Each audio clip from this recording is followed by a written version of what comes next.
दूसरी कक्षा में आपका पुनः स्वागत है मेरे प्यारे बच्चों। आगे हम पिछले वीडियो से हम आगे बढ़ते हैं। पिछले वीडियो हमने इन और इन दो पैराग्राफ का पढ़ा था।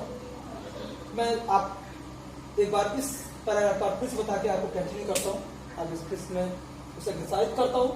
खेल खेल जिसकी गोदी के पलने में, खेलते खेलते जिसकी गोदी के पलने में राह झूलता पला पैर पर खड़ा हुआ।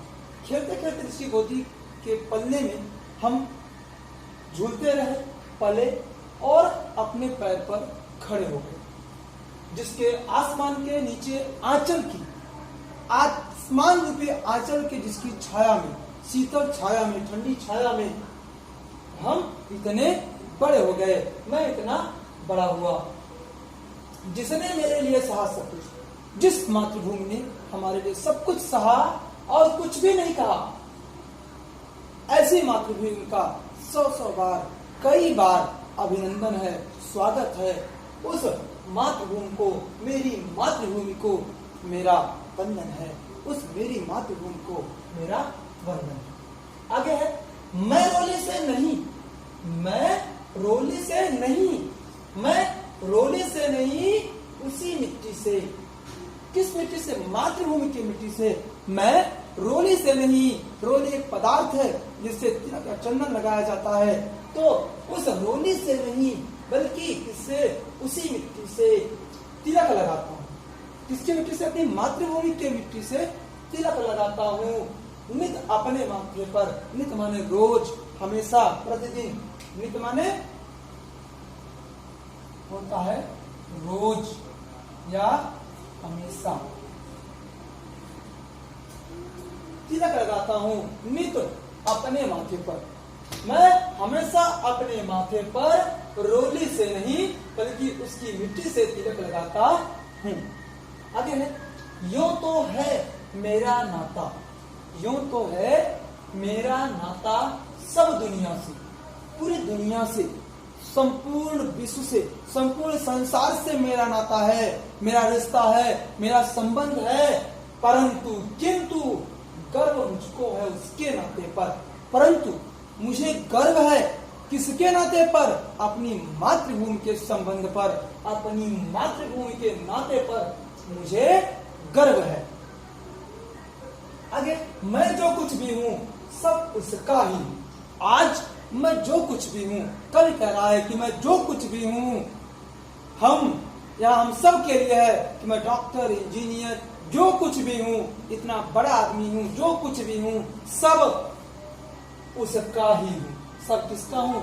अपनी मातृभूमि का हूँ। उसको ही मेरा सर्वस्व समर्पण है। किसको? अपनी मातृभूमि को ही मेरा सर्वस्व समर्पण है। मेरे अपनी मातृभूमि को मेरा सब कुछ अर्पण है। मेरी मातृभूमि को मेरा वंदन है। सर्वस्व माने होता है सब कुछ।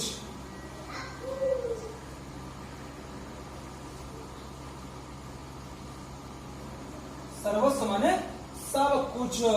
और समर्पण, समर्पण माने होता है सब कुछ अर्पण या अर्पण माने देना। मैं जो कुछ भी हूं सब उसका ही है। मैं जो कुछ भी, मेरे पास जो कुछ भी है या मैं जो कुछ आज बना हूं सब उसका ही हूं। सब अपनी मातृभूमि का ही हूं। उसको ही मेरा सर्वस्व समर्पण है। उसी मातृभूमि को मेरा अपना सब कुछ समर्पित है, समर्पण है। मेरी मातृभूमि को मेरा वंदन है। मेरी मातृभूमि को मेरा वंदन है। मेरी मातृभूमि को मेरा प्रणाम है। आशा करता हूँ ये कविता आपको पूर्णतः समझ आएगी। इस पाठ में एक बार मैं आपको पूरी कविता का अर्थ बता देता हूँ। मेरी मातृभूमि को मेरा वंदन है। उसकी जो मिट्टी है वह हमारे लिए, उसकी मिट्टी और धूल मेरे लिए चंदन के समान है दुनिया में। इस दुनिया में बहुत सारे सुंदर देश हैं, परंतु मेरी मातृभूमि की शोभा सबसे श्रेष्ठ है। स्वर्णों की सुंदरता, गरिमा सब कुछ हमारी मातृभूमि के सामने एक एक करके हार गई है। सब हम सब की जो आशाएं हैं, इच्छाएं हैं, अभिलाषाएं हैं, वह सब की कल्पता कल्पचनंदन वन है। मेरी मातृभूमि को मेरा वंदन है। खेल खेल जिसकी गोदी के पलने में, खेलते खेलते जिसकी गोदी रूपी पलने में हम झूलते रहे, पले और अपने पैर पर खड़े हो गए, और जिस मातृभूमि के आसमान के नीचे आंचल की शीतल ठंडी छाया में हम इतने बड़े हो गए, उस जिस मातृभूमि ने हमारे लिए सब कुछ सहा परंतु कभी कुछ नहीं कहा, ऐसी मातृभूमि के लिए हमारा 100 बार मेरा स्वागत है, अभिनंदन है। मेरी मातृभूमि को मेरा वंदन है। उस मातृभूमि को हमारा नमस्कार है। मैं रोली से नहीं अर्थात उस एक पदार्थ से चंद्र नहीं लगाता, बल्कि अपनी मातृभूमि के मिट्टी से तिलक लगाता हूँ प्रतिदिन, हमेशा अपने माथे पर। मैं प्रतिदिन अपने माथे पर रोली से नहीं बल्कि अपने मातृभूमि के मिट्टी से तिलक लगाता हूँ। यो मतलब जिस प्रकार यो तो वैसे तो मेरा नाता पूरी दुनिया से है, परंतु मुझे अपनी मातृभूमि पर सबसे अधिक गर्व है। मातृभूमि के अस्तित्व पर सबसे अधिक गर्व है। आज मैं जो कुछ भी हूँ सब अपनी मातृभूमि के कारण ही हूँ, वही उसी को मेरा अपना सब कुछ समर्पित है। मेरी मातृभूमि को मेरा वंदन है। मेरी मातृभूमि को मेरा वंदन है। यह रहा आपके इस पाठ का सब अर्थ। आप इस पाठ को आपके लिए गृहकार्य होगा कि इस कविता को अपनी उत्तर पुस्तिका पर अर्थ सहित लिखेंगे और याद करेंगे। इसके अलावा आपके लिए गृहकार्य है जो मैं आपको एक बार दिखा देता हूँ। आपके लिए गृहकार्य है,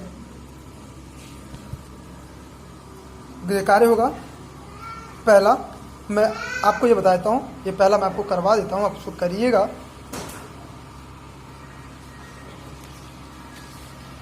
कि कविता के आधार पर जो वाक्य सही है उस पर सही का निशान लगाइए। मेरी मातृभूमि वंदनीय है क्योंकि यह क है, क्योंकि सभी आशाओं और अभिलाषाओं को पूर्ण करने वाली है।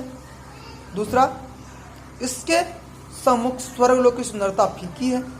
तीसरा, इसके पेड़ किसी को छाया नहीं देते। चौथा, घ इसकी शोभा न्यारी है।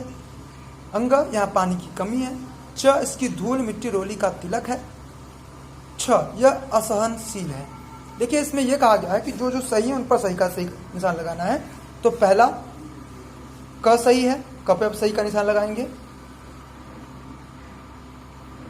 दूसरा ख भी सही है, ख पे भी सही का निशान लगाएंगे। ग गलत है, ग पे हम कुछ नहीं करेंगे, उसको छोड़ देंगे। घ इसकी शोभा न्यारी है, बिल्कुल इस पर भी सही, घ पे भी निशान लगा देंगे सही का। अंग भी गलत है, उस पर हम कुछ नहीं करेंगे, छोड़ देंगे। च इसकी धूल मिट्टी रोली का तिलक, बिल्कुल च भी सही है और छ गलत है, इसको हम छोड़ देंगे। तो सही में आप हम क ख और घ च ये सही है, बाकी छोड़ देंगे। अब बाकी आपके लिए होमवर्क होगा आपके लिए दूसरा मौखिक प्रश्न। कविता में कवि ने किसका वंदन किया है? कवि ने मातृभूमि की मिट्टी को किसके समान बतलाया है? मातृभूमि की तुलना कल्पवृक्ष से क्यों की गई है? और लिखित कविता में कवि ने मातृभूमि का वंदन क्यों किया है? अपनी मातृभूमि अपनी मातृभूमि में से कवि का क्या नाता है? ग मातृभूमि को शोभा न्यारी क्यों है? घ अपनी कवि मातृभूमि को क्या समर्पित करना चाहता है, क्यों? ये करेंगे। भाषा ज्ञान में आते हैं। भाषा ज्ञान में आपको शब्दों के लिए दो पर्यायवाची शब्द लिखना है, ये आपको लिखना है। अपने कविता से पूर्णोक्त शब्द छाटिए। पूर्णोक्त का मतलब जो बार बार उक्त किए गए हैं, ऐसे शब्द को छाट कर लिखना है। और साथ साथ तीसरा करना है, तीसरा में वर्तनी शुद्ध करना है। ये 6 शब्द हैं: सुषमा, सर्वस्व, सम्मुख, आंचल, मातृभूमि, वृक्ष। इनको आपको वर्तनी इनका शुद्ध करना है। इनको शुद्ध करके ये आपका होमवर्क होगा, इनको करना है। बस आज के लिए इतना ही। धन्यवाद। आशा करता हूँ जो भी आपको समझाया गया, जो पढ़ाया गया, आपको पूर्णतः समझ आया होगा। उसे आप तैयार करेंगे। तैयारी के साथ बिल्कुल अपने आप को आप स्वस्थ रखेंगे और अपना ध्यान रखेंगे। धन्यवाद।